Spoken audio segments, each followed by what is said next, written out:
Officer Jagdish Rai sir, brigadier AP Singh sir. Jagdish Rai sir जिन बातों को कर रहे थे, आप लोग अगर उसको गंभीरता से सुनते तो वो, मैं सुन रहा था कि कितनी बातें वो हम लोग पढ़ नहीं पाते। इंटरनेशनल कॉन्फ्रेंस विज्ञान समाज और सतत विकास पे जो ये आयोजित की गई है और इसमें विविध आयामों की चर्चा हो रही है, मुझे वीर जी ने आमंत्रित किया हुआ है। मेरी पहली उनसे मुलाकात है, इससे पहले मेरी उनसे मुलाकात नहीं हुई थी। मैं वीर बहादुर सिंह पूर्वांचल विश्वविद्यालय जौनपुर में है, वहाँ साइबर क्लब का नोडल अधिकारी हूँ और पत्रकारिता विभाग का शिक्षक हूँ। पिछले कई सालों से साइबर जागरूकता पे मैं काम कर रहा हूँ और जब मैंने काम करना प्रारंभ किया था तो इस विषय में बहुत कम लोग काम कर रहे थे, क्योंकि वेब जर्नलिज्म मेरा एक विषय था और उस विषय पे पढ़ाते पढ़ाते मुझे लगा कि बच्चों की इतनी क्वेरी आने लगी, नए नए तरीके के अपराध होने लगे, लोगों की समस्या नहीं सॉल्व हो पा रही थी, गवर्नमेंट की तरफ से सपोर्टिंग सिस्टम नहीं थे, पुलिस को पता ही नहीं चलता था कि क्या हुआ, जिसके साथ हुआ उसको भी नहीं पता चलता था कि उसके साथ क्या हुआ, उसका दुष्परिणाम क्या हो रहा है। आजमगढ़ में एक पुलिस अधीक्षक आए, उनका नाम था प्रोफेसर त्रिवेणी सिंह। वो यूपीएसपी के साइबर क्राइम के यूपीएसपी थे और अभी उन्होंने उसको रिजाइन किया और साइबर क्राइम के क्षेत्र में वो काम कर रहे हैं। उनके साथ मैं घंटों बैठता था और तब मुझे इस साइबर क्राइम की गंभीरता के बारे में पता चला कि जो आने वाला समय है, ये पूरे विश्व का कोई भी ऐसा व्यक्ति नहीं बचेगा जो इन साइबर क्रिमिनल्स के अटैक से बच पाएगा अपने को। भारत में अगर सबसे पहले सर आर्मी से हमें पता होगा कि आर्मी सबसे पहले इस तरह के अटैक से अलर्ट हुई थी गृह मंत्रालय के डायरेक्शन के बाद कि उनको किस तरीके से मोबाइल का प्रयोग करना है, किस तरीके से प्ले स्टोर से कौन से सॉफ्टवेयर डाउनलोड करना है या करना ही नहीं है। कंप्यूटर का प्रयोग भारत में डिफेंस मिनिस्ट्री ने और डिफेंस ने किस तरह प्रयोग किया, जो हम रोज सॉफ्टवेयर इंस्टॉल और डाउनलोड करते हैं, उनको क्या करना है क्या नहीं करना। ये अगर आपके परिवार के लोग होंगे तो आप उनसे बात करेंगे तो आपको और क्लियर बताएंगे कि कितनी गंभीरता इन चीजों में होती है और हम कितने गंभीर हैं। 10 मिनट का समय मुझे यहाँ से आपसे बातचीत के लिए दिया गया। मैं चाहूंगा कि उतने समय में आपसे बातचीत हो जाए। मैं आपको बताऊं कि एक विश्वविद्यालय में साइबर जागरूकता क्लब चलाना एक सरकारी प्रोजेक्ट था, स्टेट गवर्नमेंट और सेंट्रल गवर्नमेंट की तरफ से कि आप इसको करिए। लेकिन पूर्वांचल विश्वविद्यालय भारत में 6 महीना पहले स्टार्ट किया था। जब भारत सरकार ने कहा कि आप एस्टेब्लिश करिए, हम 6 महीना पहले ही प्रारंभ कर चुके थे अपना साइबर क्लब। और रोज ऐसी ऐसी समस्याएं बच्चों की आती हैं कि हम उसको पुलिस से सॉल्व करने के पहले हम ये चाहते हैं कि वो अवेयर हो जाएं कि वो उन समस्या ही उनके सामने ना आए। सोशल मीडिया ये तो एक टॉपिक है जिसपे आपसे बातचीत होगी और इसमें मुझे लगता है जितने लोग बैठे हैं सब किसी न किसी रूप में सोशल मीडिया या इंस्टाग्राम पे होंगे या फेसबुक पे होंगे या व्हाट्सएप यूज करते होंगे। आज जिस तरह से साइबर क्राइम बढ़ रहा है, वो कोई भी ऐसा नहीं है जिसके ऊपर रोज अटैक ना होते हैं और कभी वो किसी न किसी रूप में उसके पास जरूर मैसेज आता है। कुछ एग्जांपल्स के साथ हम आगे बात करेंगे। नेक्स्ट इससे टच से हो जाएगा, इसी से कर। फेसबुक आपको पता है कि क्या है? इसमें कितने लोग हैं जिनकी फेसबुक पे आईडी है या इंस्टा पे, या मतलब मैक्सिमम लोग फेसबुक और इंस्टाग्राम पे हैं। तो ये एक बात आपको बता दूं कि किसी की फोटोग्राफ फेसबुक पे अच्छे से देखना और बगल वाले की गाड़ी पे वो लगाया है या शोरूम का चश्मा और कपड़ा पहन के लगाया, ये हमें नहीं पता होता। सबसे बड़ी समस्या ये है कि जो सोशल मीडिया का अकाउंट है हमारा और आपका, एक वर्चुअल कम्युनिटी में हमें इस्टेब्लिश करने में एक तरीके से हम यूज करते हैं कि हम वैश्विक रूप में अपने को स्थापित कर पाए। रियल में भले स्थापित नहीं है, बगल वाले को हम नहीं देख के पहचान पाते कि ये सोशल मीडिया पे वही है, कितना रंगा हुआ और उड़ा हुआ है। मैं आपको बताऊं कि एपी सिंह सर हम लोग की अगली पीढ़ी और जगदीश राय सर की हम लोग तीसरी पीढ़ी होंगे। अगर घर से निकलते कोई पूछ ले कि कहाँ जा रहे हैं तो हमारे लोग कहते थे कि टोक दिया। ऐसा सबके साथ होता है कि नहीं? बच्चे अपने घर में कहते हैं कि अरे मम्मी पूछ ली कि कहाँ जा रहे हैं। और आज आप ये बताइए कि हम घर से कहाँ निकलने जा रहे हैं फेसबुक पे लिख दे रहे हैं, हम घर से कहाँ ट्रेवल कर रहे हैं वो लिख दिए, हम कौन सी मूवी देख रहे हैं वो लिख दिए, हम क्या खा रहे हैं उसकी फोटो लगा दिए। आप बताइए, हम इस दुनिया में हैं, हम मतलब अपनी निजता को हमने सार्वजनिक करने में जितना हमारा योगदान हो सकता था कि बगल वाले को टोकने पे हम कहते थे कि टोक दिया, आज खुद लिखते हैं ट्रेवलिंग और अपना लोकेशन शेयर करते हैं कि हम कहाँ की यात्रा कर रहे हैं। इसके दुष्परिणाम तो मैं अभी आपसे आगे बात करूंगा। तो फेसबुक जब यहाँ पे आए, सबसे पहले 6degree.com आया था और वो सोशल मीडिया के बाद आज जिस स्टेज पे पहुंचे वो कभी फिर बात करेंगे। इसी तरह कर देते। इसका हिस्ट्री आपको पता ही है। मार्क जुकरबर्ग आज क्या काम कर दिए कि दुनिया में कोई कहीं हो सब कनेक्ट है। भारत की अगर बात करें तो ये संख्या और बढ़ चुकी है। ये जनवरी 2022 का आंकड़ा है, 416 मिलियन इसके यूजर्स इंडिया में हैं और सबसे ज्यादा ये 500 के ऊपर जा चुके हैं इस समय। और अभी इंटरनेट यूजर्स जो है वो 50% के करीब हैं। अभी ये बढ़ेंगे तो ये भी बढ़ेंगे। मैं आंकड़ों से समय का थोड़ा ध्यान रख के आगे बढ़ता हूं। अब आता हूं साइबर क्राइम का कनेक्शन कैसे है। ये देखिए, हमारा जो मोबाइल है वो कंप्यूटर है। हमारा जो मोबाइल है वो कंप्यूटर है, वो कैसे है आपको पता है। और मोबाइल का किस रूप में हम प्रयोग कर रहे हैं ये भी आपको पता है। अगर मैं यहाँ इतने बैठे लोगों से अगर बहुत मेरी घनिष्ठता है और मैं कहूं कि मुझे 5000 रुपए दे दीजिए या अपना मोबाइल दे दीजिए, अगर आपको दोनों में से एक देना हो तो आप 5000 रुपए दे देंगे, लेकिन आप अपना मोबाइल नहीं देंगे। और आप अपना मोबाइल इसलिए नहीं देंगे कि ये आपके प्राइवेसी का पार्ट है। सर, अरे सर आज अब मैं आपको बताता हूं कि होता क्या। अभी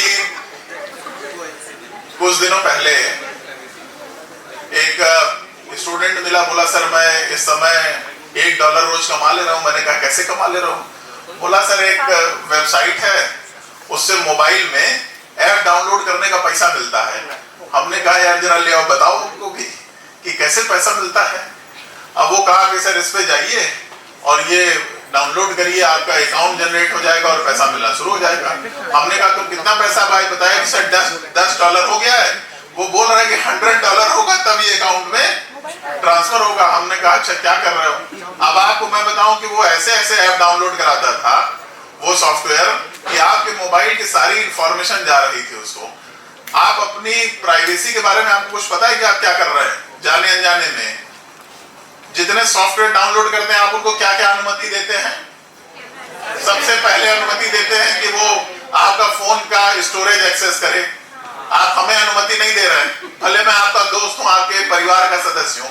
आप एक ऐसे व्यक्ति को अनुमति देते हैं जो आपको देखा नहीं और आपको सॉफ्टवेयर के बारे में भी कुछ नहीं पता जिसको आप इंस्टॉल करें, लेकिन आप अनुमति क्या देते हैं? अपनी लोकेशन की, अपने फोन के कॉन्टैक्ट्स की, अपने फोटोग्राफ्स की, अपने वीडियोस की और अपने सारी गैलरी और जितना कुछ उसमें एक्सेस है सब तुरंत ओके कर देंगे, ये सॉफ्टवेयर हमको तुरंत मिल जाए। उसके बाद क्या होता है आपको पता है? ट्रू कॉलर कितने लोग यूज करते हैं?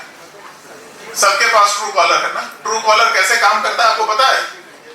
सबसे पहला काम ट्रू कॉलर करता है जब आप इंस्टॉल करते हैं अपने मोबाइल में, तो आप जब उसको कॉन्टैक्ट की एक्सेस करने की अनुमति देते हैं तो सब उड़ा के अपने पास ले लेता है। इसीलिए किसी को आप मिलाइए तो लिख के आता है बड़े भैया, भाभी जी। अब आपको यह समझ में आया कि ये नाम कहां से आए। अब किसी ने आपका नाम किसी रूप में सेव किया है और किसी तीसरे को वो नाम चला जाएगा, तब क्या होगा? इसलिए किसी का नाम सेव करते समय भी थोड़ी सावधानी बरतिए भाई, अगले को पता चल जाएगा कि आप किसके क्या हैं। तो ये सावधान होने की जरूरत है। और आज हमारी जो निजता वाली बात है ना, अजय कितने लोग ऑनलाइन सामान खरीदते हैं?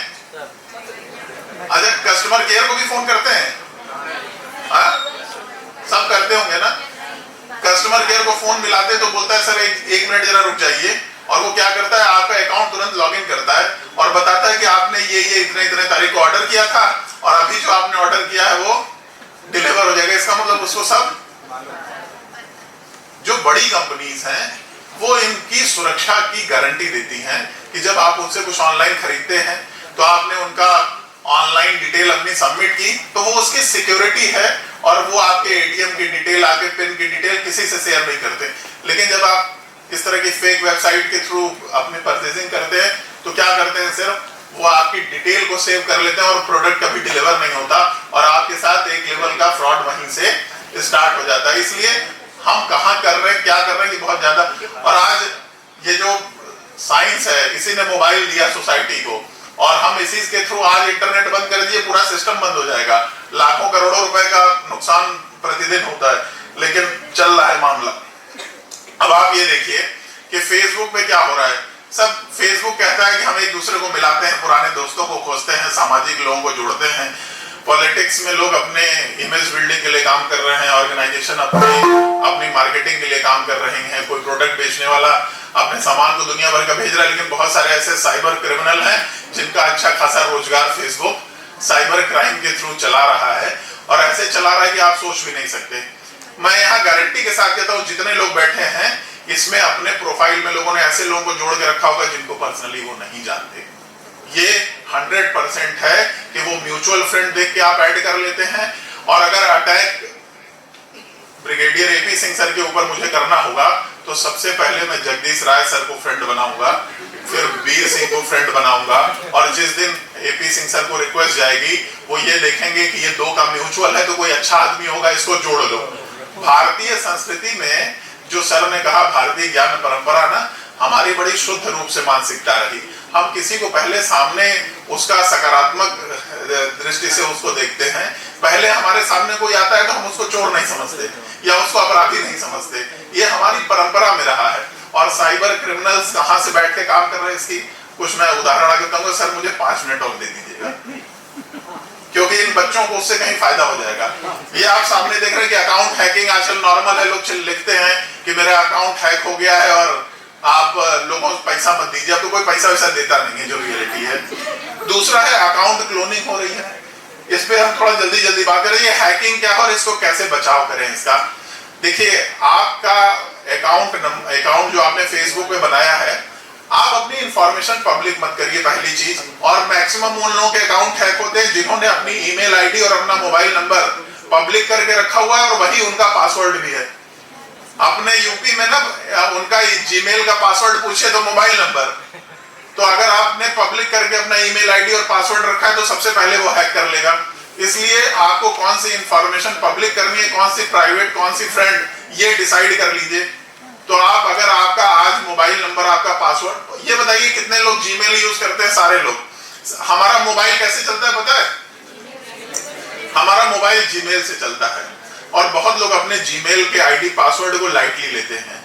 अगर जगदीश राय सर, मान लीजिए आप तो विज्ञान के विद्यार्थी रहे इतने बड़े संस्थान में, सुरक्षा के बारे में पता है, लेकिन बहुत सारे प्रोफेसर को देखता हूं तो वो कहते हैं कि जरा इसको लॉगिन कर दो और लाइब्रेरी में वो लॉगिन है।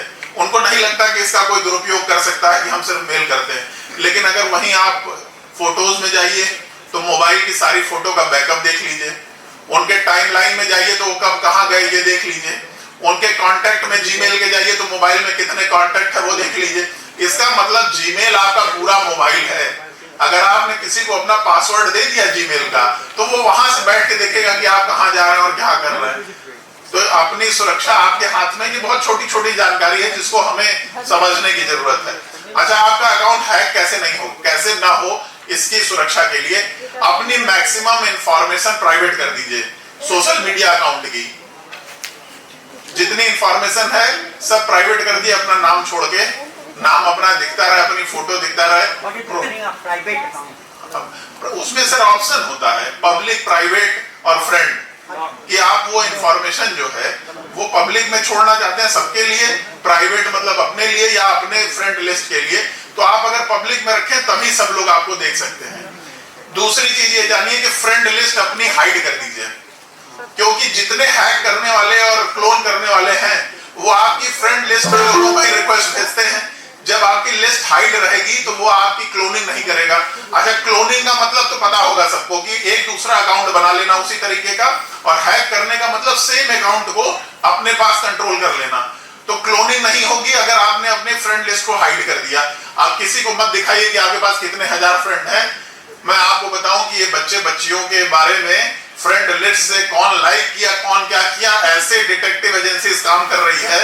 आजकल डिटेक्टिव एजेंसी शादी तय हुई, सोशल मीडिया का लिंक भेजते हैं लोग पेमेंट के साथ। मेरे कई विद्यार्थी पत्रकारिता के काम करते हैं, कि जरा ये देखो, वो सोशल मीडिया रिपोर्ट देता है कि आप सोशल मीडिया पे कैसे पोस्ट डालते हैं, कौन कौन लोग कमेंट करते हैं, कहां की फोटो डाले, कहां कब का गए, वो 5 साल का पूरा रिकॉर्ड निकल के आपको दे देगा।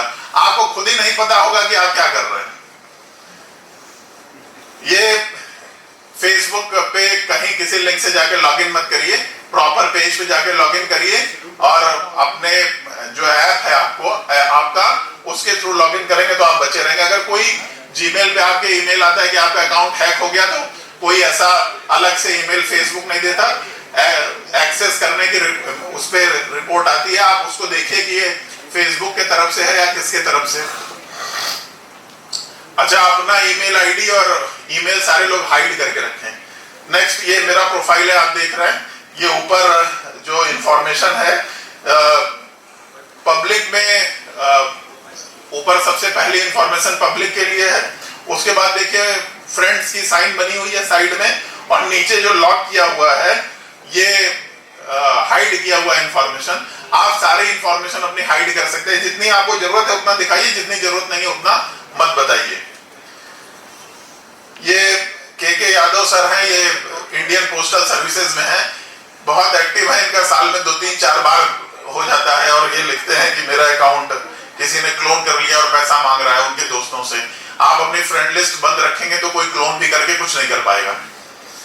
ये क्लोनिंग से कैसे बचे, अपनी फ्रेंड लिस्ट छिपाइए, आप अपनी प्राइवेट सेटिंग करें, और जो आप अपनी पोस्टिंग करते हैं ना फोटोज की, उसमें भी देखिए कि कौन सी फोटो आपको पब्लिक में भेजनी है और कौन सी आपको पर्सनल में, वहां भी एक इंफॉर्मेशन होती है।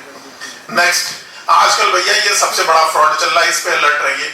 रील सारे लोग देखते होंगे ना, आजकल रील भी इस तरह से फेक रील बन रही है और उसमें नीचे लिंक लगा दे रहे हैं। ये 2 ऐड हैं, आप देखिए कि फेसबुक पे आजकल स्पॉन्सर करके आता है। मेरा एक स्टूडेंट मुझसे बोलता है, सर आप जो जूता पहनते हैं मैंने 300 में खरीद लिया। मैंने कहा यार ऐसे कैसे खरीद लिया इतना महंगा जूता? बोला 99% डिस्काउंट था। मैंने कहा जरा डिलीवर होगा तो ले आना, वो कभी डिलीवरी नहीं हुई। 200 रुपए किलो काजू कभी नहीं मिल सकता, मिल सकता है कभी 100 रुपए में 99 में कभी रेबन का चश्मा मिल सकता है? नहीं मिल सकता ना। तो जब इस तरह के लोग लुभान विज्ञापनों के चक्कर में, तो छोटे छोटे फ्रॉड होते हैं और वो कहीं ना आप दौड़ सकते हैं ना वो दर्ज कराते हैं। तो इस तरह के फेक ऐड पूरे पटे हुए हैं फेसबुक पे, और स्पॉन्सर करके वो सॉफ्टवेयर से रिलेटेड रहते हैं, बिग बाजार से रिलेटेड रहते हैं, मेगा सेल करके आते हैं। हमें उससे अलर्ट रहने की जरूरत। ये देखिए, ये बिग बिलियन सेल है, अमिताभ बच्चन यहाँ है, ऊपर वेरीफाइड अकाउंट टिक लगा हुआ है फ्लिपकार्ट का, वो ऊपर देख रहे हैं ब्लू टिक। तो अगर इस तरह के ब्लू टिक है तब समझिए कि ये ओरिजिनल इनका स्पॉन्सर ऐड है, और बगल में बिग बिलियन आप फेक देख रहे हैं। यार कोई फोटो खींच लो मेरी, यार काम करेगी बाद में। एक तो पीछे से भी फोटो खींच लो, एक दो और खींच लो जरा। ये इस तरह के अगर आपको ऐड आते हैं फेसबुक पे तो ये जान जाइए फ्रॉड है, और बहुत बड़े लेवल पे छोटे छोटे करके करोड़ों रुपए का फ्रॉड हो रहा है। क्योंकि 200-400-500 रुपए का फ्रॉड होने के बाद में कोई बहुत लंबी लड़ाई नहीं लड़ता, और साइबर क्राइम की घटनाएं इतनी तेजी से बढ़ रही है, जिसमें हम लास्ट में बात करेंगे। अब ये देखिए 80% ऑफ है, किस पे ये दिया हुआ है, 299 रुपए का काजू और बादाम फेसबुक पे है, स्पॉन्सर ऐड आया हुआ था। ये अभी मैंने स्क्रीनशॉट अपने मोबाइल से लिया हुआ है। ये देखिए 399 रुपए में 5 किलो दे रहा है काजू बादाम। ये कभी मिलेगा? असंभव। लेकिन अगर जो जहां भी लालच है वहां धोखा मिलेगा, ये जान लीजिए। ये आगे देखिए 10,000 की चेयर 599 बिग धमाका डेज। ये अभी मैंने कल यहाँ आने के पहले मैं भी देख रहा था, तो ये कल का स्क्रीनशॉट है मेरा, और इसमें कुछ ना कुछ ट्रैप हो जाते हैं। सर जिसकी फोटो लगाया वो भी आश्चर्य में है कि क्या मिल जाएगा मुझे। हाँ सर, लोग कर रहे हैं इस तरीके का। ये देखिए नीचे क्या लिखा हुआ, 99% ऑफ। अब 1%, अच्छा ये कभी ऐसा संभव है कि 99% ऑफ पे कुछ मिले? नहीं मिल सकता। ये देखिए आजकल मिलिट्री वाले बहुत बड़े लेवल पे फ्रॉड कर रहे हैं। मिलिट्री वाले नहीं, मिलिट्री वाला बन के OLX पे, और सबसे ज्यादा फ्रॉड मिलिट्री की वर्दी में लोग करते हैं, क्योंकि बहुत ज्यादा हम विश्वास करते हैं भारतीय सेना पे। और मिलिट्री वाला बन के वो वीडियो कॉल करेंगे कि मुझे ये सामान खरीदना है, और UPI पे वो पेमेंट लेने की जगह वापस पेमेंट देने की जगह लेने का लिंक भेज के और पैसा ले लेते हैं। तो इस पे आप अलर्ट करिए, पकड़े भी जाते हैं। अगर आप ऑनलाइन खरीदारी करते हैं ना, तो इस तरह के जो फेक ऐड हैं उसको किनारे करिए। जो ऑथेंटिक वेबसाइट है आप उस पर जाके ही सामान खरीदिए। बहुत कम मूल्य पे अगर कोई सामान है तो 100% वो जान लीजिए कि वो फ्रॉड करने के लिए होगा। और किसी भी लिंक पे जाके अपना बारकोड और इस तरह की चीजें मत करिए, क्योंकि ये आपकी इंफॉर्मेशन को लेते हैं और बाद में उस पर काम करते हैं। ये आजकल जो सबसे ज्यादा हो रहा है और ये बच्चे बच्चियां से लेके सब परेशान है, ये हनी ट्रैपिंग और सेक्सटॉर्शन। इसके बारे में मैं आपको बताता हूँ। ये 2021 में सर हम लोगों ने एक सेमिनार कराया था ऑनलाइन, और उसके दूसरे दिन उसकी सर्टिफिकेट बनाने पे काम कर रहे थे। वो साइबर क्राइम पे था। एक विश्वविद्यालय के प्रोफेसर आते हैं, बोलते हैं कि मेरे साथ पुलिस वाला मुझको धमका रहा है। मैंने क्या हो गया? बोले कि मेरे पास कल एक वीडियो कॉल आया था, मैंने रिसीव किया और एक वीडियो बना के भेज दिया। अब ये होता क्या है मैं आपको बताऊं। आजकल फेसबुक पे सबको विदेशों से लेके दुनिया भर से अननोन लोगों के रिक्वेस्ट आते होंगे ना, ये सब फंसाने के लिए आते हैं, ये जान लीजिए। और सबसे ज्यादा शर्मा टाइटल से लड़कियां हैं। ये मैं आपको बताऊं, शर्मा टाइटल की लड़कियां इस समय राजस्थान और उत्तर प्रदेश में आगरा मथुरा गए, और आपका ये छत्तीसगढ़ पंजाब तो सेकंड हो गया, और यूपी में लखीमपुर। सर ये बेल्ट जो है ये साइबर अपराधियों का एक नया बेल्ट और बहुत ज्यादा लेवल पे काम चल रहा है। हनी ट्रैपिंग से सावधान रहिए सारे लोग, क्योंकि ये जो बच्चे हैं ये सबसे ज्यादा ट्रैप हो रहे हैं। और जो अननोन लोगों की रिक्वेस्ट आती हैं वो आपसे चैटिंग करती हैं, अश्लील चैटिंग करती हैं, फिर वीडियो कॉल करते हैं, फिर वीडियो कॉल में आपका वीडियो बना लेते हैं। फिर एक पुलिस वाला ऑनलाइन आता है, वो बोलता है कि आपका वीडियो बना लिया गया, आपके ऊपर मुकदमा दर्ज किया जाएगा। आप डर जाते हैं, पहले 2000 देते हैं, फिर 5000, फिर 20000। और ये घटना हाई स्कूल में पढ़ने वाले से लेके और IAS तक इसमें फंस चुके हैं। अभी एक घटना हुई जो एकदम नई तरीके की घटना थी, साइबर अरेस्ट वर्ड सुना है आप लोगों ने? एक घटना हुई जिसमें एक बच्ची विदेश जाने वाली थी पढ़ने के लिए, और उसके पास एक फोन आता है कि तुम्हारे नाम से एक पार्सल कंबोडिया से आया है, और इस पार्सल में बहुत सारे ऐसे पासपोर्ट और वीजा है और जिससे बहुत सारे अवैध काम दिख रहे हैं। तो तुम स्काइप से कनेक्ट हो।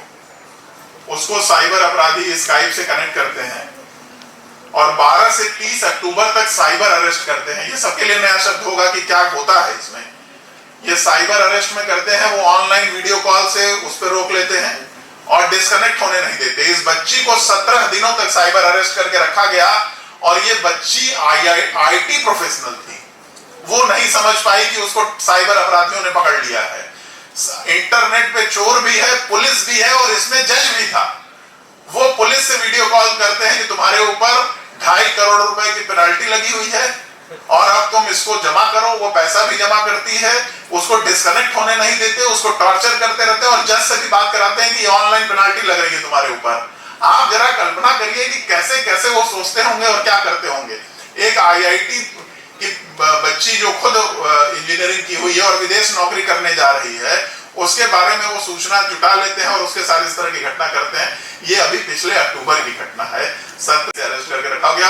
ये अब हरदम हो रहा है और वो डिस्कनेक्ट होने नहीं देते, बोलते हैं जेल चले जाओगे, ये चले जाओगे। आदमी उसमें परेशान है।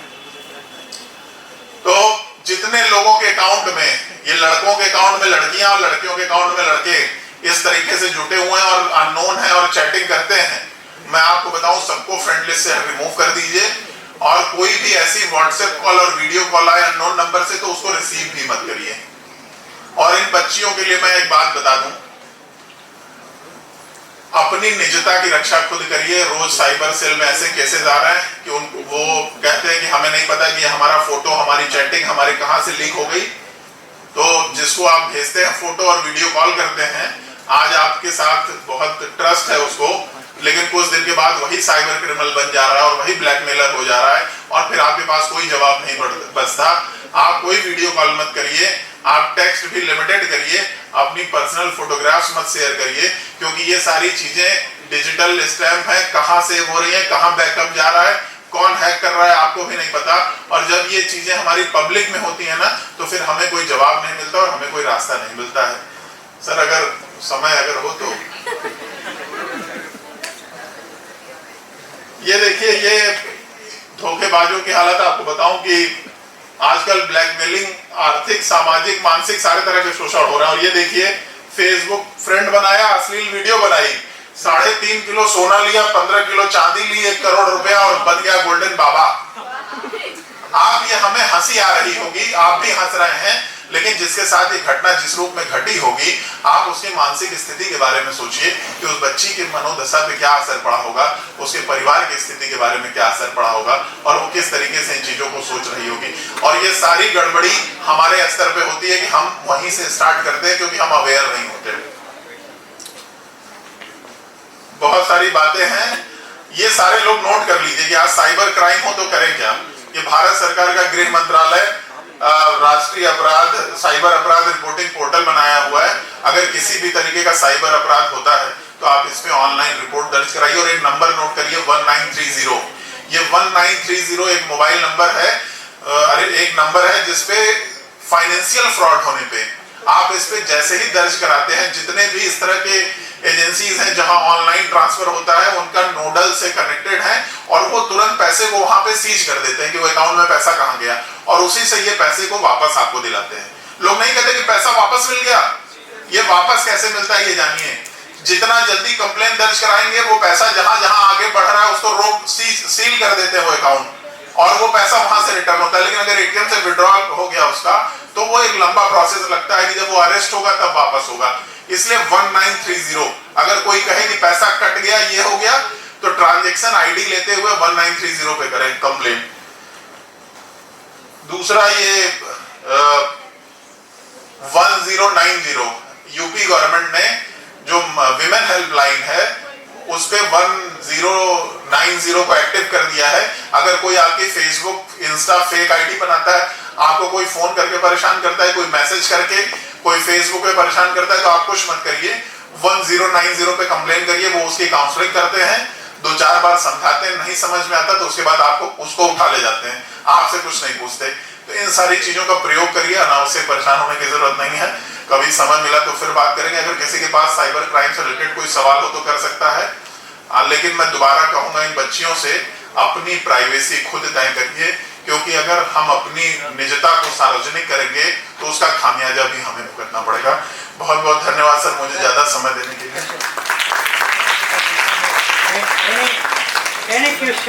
कोई सवाल हो आप लोगों में से? सर मेरा क्वेश्चन है कि चाइना जो है क्या करता है, अपने कंट्री में ही सोशल मीडिया ऐप है, खुद का ही गूगल मैप है, ये सारी चीजें। मैं क्या सर मैं एक क्वेश्चन पूछना चाहता हूँ कि जैसे हम फेसबुक यूज कर रहे हैं और अभी जहाँ तक मैं जान पा रहा हूँ कि हर थाने पे ना एक आईटी सेल बना रखा है। उसके बाद भी जब हम यहाँ पे खास करके वाराणसी में जब वीरभद्र सर के साथ गए तो पता चला कि एक साल में लगभग 1690 केसेस आए, उसमें से रिजॉल्व बहुत कम होते हैं। तो कहीं ना कहीं ये लोग डिजिटल फुटप्रिंट तो छोड़ते हैं, और जब हम फॉरेन की वेबसाइट्स को यूज करते हैं तो हम कहीं ना कहीं क्या है कि ट्रैकिंग में हमको दिक्कत आती है, क्योंकि लॉज और नॉर्म्स ऐसे हैं। तो मतलब भारत सरकार इस स्तर पे क्या काम कर रही है? देखिए, जो गवर्नमेंट ने अभी क्या किया, हर डिस्ट्रिक्ट लेवल पे एक साइबर थाना बनाया हुआ है और भारत सरकार ने ये पोर्टल बनाया हुआ है। अभी मोदी जी ने इसको और मजबूत करने का काम किया है, अभी पीछे बहुत सारे काम हुए हैं। प्रतिदिन 5000 से अधिक मामले इस पे दर्ज किए जा रहे हैं, और मैं आपको बता दूं कि इससे कई गुना अधिक मामले रोज हो रहे हैं, सबके साथ हो रहे होंगे। अभी मैं खुद अवेयरनेस इतना फैलाता हूं, बहुत सारे मेरे साथ भी होते और मैं रिपोर्ट नहीं दर्ज कराता। रोज कुछ ना कुछ, कभी फेसबुक पे हो गया, कभी मोबाइल पे हो गया, कभी इस तरह की चीजें। आपका सवाल यह है कि गवर्नमेंट क्या करे ना। भारत की आबादी कुछ दिन में 150 करोड़ हो जाएगी। आधे इंटरनेट यूजर हैं इसके। अभी इंटरनेट यूजर और बढ़ेंगे, ये क्राइम और बढ़ेगा। और गवर्नमेंट अवेयर कर सकती है, जो एनजीओज है वो अवेयर करें। क्राइम होने के बाद क्रिमिनल को पकड़ पाना अगर भारत में है तो थोड़ा टाइम लगेगा, और अगर वो भारत के बाहर है तो ये आप भूल जाइए कि थोड़े छोटे मोटे अपराधों पे कोई देश उसको पकड़ने वाला है। ये मैं आपको क्लियर कट बता दे रहा हूँ।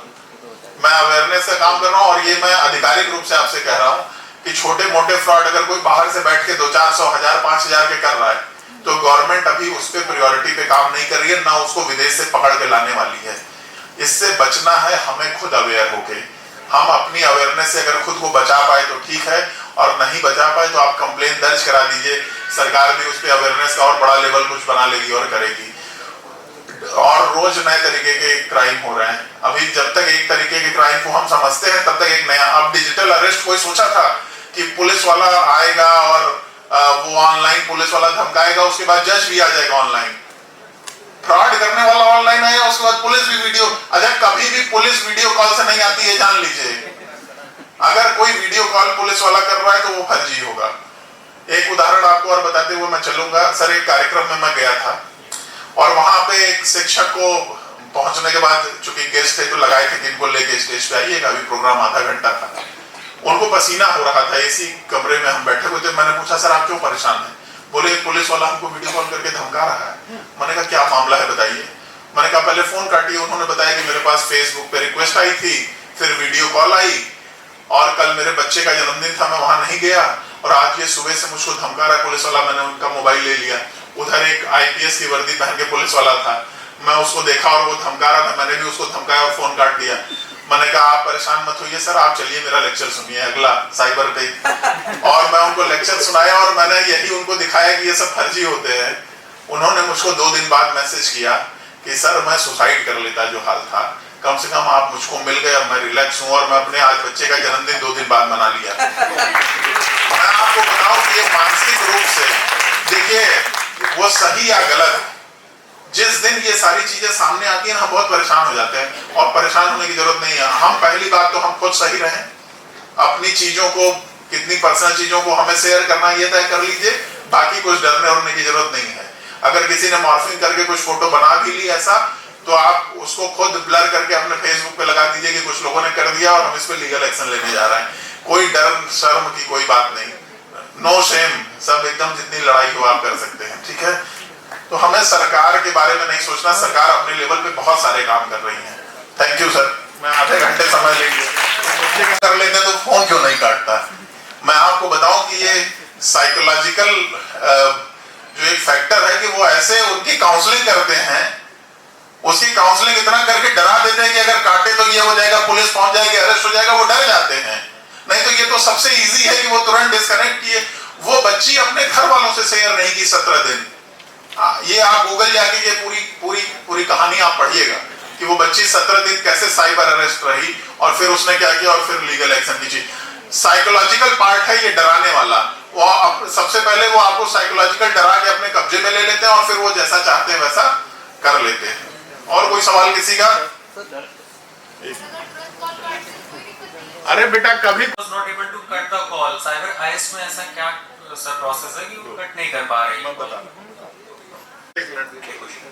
अगर कोई आपको ऑनलाइन गाली दे रहा है, पहली चीज देते हैं ना लोग, आप तुरंत फोन काट के ब्लॉक कर दीजिए। पहला संतुष्टि तो यही मिलेगी कि उसका दोबारा फोन ना आए। मैं आपको एक बात बताऊं, आप उसको तुरंत ब्लॉक करिए। फेसबुक पे कोई उटपटांग लिख रहा है तो ब्लॉक करिए, आप उसको होल्ड मत करिए। आप उसको क्यों ब्लॉक नहीं करते? अगर आपको कोई अच्छा नहीं लग रहा है सोशल मीडिया पे, आप उसको ब्लॉक कर दीजिए। आप अपने मोबाइल फोन में उसको ब्लॉक करिए। और दूसरी चीज, कौन से लोग आपके बीच के साइबर क्रिमिनल हो सकते हैं ये बता दूं। एक व्यक्ति था, वो एक दिन, ये एक हिडन फाइल से एक साइबर क्राइम थी। सर 5 मिनट बोल सकता हूँ? आप खड़े हैं तो मुझे लग रहा है कि देखिए 4:45 हो रहा है और मैं आधा घंटा समय ले लिया हूँ। एक दिल्ली में कुछ दोस्त पार्टी करते करॉट प्लेस पे, और एक व्यक्ति के मोबाइल में उसकी पत्नी फोटो भेजती है। उसकी पत्नी के मोबाइल में अमेरिका से न्यूड फोटोग्राफ्स उसकी भेजी जाती है। वो तुरंत पार्टी छोड़ता है और भाग के अपनी पत्नी के पास जाता है, अपने दोस्तों को फोन करता है और कहता है कि ये फोटो आई है। उसकी पत्नी से पहले उसके फ्रेंड और साइबर एक्सपर्ट पूछते हैं कि तुमने क्या ये ओरिजिनल में ये फोटो कहीं कैप्चर कराई? वो बोलती है नहीं। लोग उसके सोशल अकाउंट लेते हैं और जो फोटो बना के आई थी उससे मैच कराते हैं तो फेसबुक की एक फोटो मिल जाती है जिससे चेहरा लिया गया था। फेसबुक को साइबर क्राइम की टीम मेल करती है, तब तक पता करते रहते हैं लोग, और फेसबुक आपके हर इंफॉर्मेशन को अपने पास रखता है कि कौन किसका अकाउंट किसने एक्सेस किया, किसने फोटो डाउनलोड की और आपके अकाउंट में उसने क्या क्या देखा। फेसबुक ने उस फोटो को डाउनलोड करने वाले 2 लोगों की इंफॉर्मेशन साइबर सेल को भेज दी। एक उसके ऑफिस का ही कुलीग था जो उसके बगल में बैठता था उसकी पत्नी के, उसने फेसबुक से फोटो डाउनलोड करके अपने अमेरिका के दोस्त को भेजा था और वो वहां से इंटरनेट नंबर से उसने उसको व्हाट्सएप किया था। आप पकड़ तो जाएंगे कहीं ना कहीं से। फेसबुक से फोटो डाउनलोड करिए, व्हाट्सएप का प्रोफाइल फोटो कोई डाउनलोड कर ले। डिजिटल स्टैम्प कहीं ना कहीं हम छोड़ते जाते हैं। मैं आपको बताऊं, भारत में एक बार चोरी हुई रेलवे में और पूरी पुलिस परेशान हो गई, खोज नहीं पाई। यही बात करके मैं खत्म करूंगा, क्योंकि 1-2 घंटा मेरा लेक्चर होता रहता है और आप लोग बात करते रहेंगे। 2 स्टेशनों के बीच में चोरी हुई, पूरी पुलिस परेशान की ये डब्बा कहां से कटा और इसका करोड़ों रुपए कहां गायब हो गया। पुलिस नहीं खोज पा रही थी। मदद ली गई नासा से, सैटेलाइट इमेज आई, ट्रेन कहां तक सही थी और किस पोजीशन में उसका डब्बा कटा था। उसके बाद पुलिस उस एरिया के मोबाइल नंबर को ट्रैक करती है, फिल्टर करती है और वहां पकड़ लेती है कि कौन लोग यहाँ थे और इस टावर से कौन लोग मूव किए, ट्रेन को फॉलो करते। आज तकनीकी यहाँ तक पहुंच गई है। आप ये मत सोचिए कि आप सड़क पे जाएंगे तो कहां से बचेंगे, कहां से करेंगे। पूरी दुनिया आपको लग के पकड़ डालेगी जिस दिन चाहेगी। तो बहुत बहुत धन्यवाद। फिर कभी वीर सिंह जी बुलाएंगे तो लंबी बातचीत होगी आपसे। Thank you very much sir.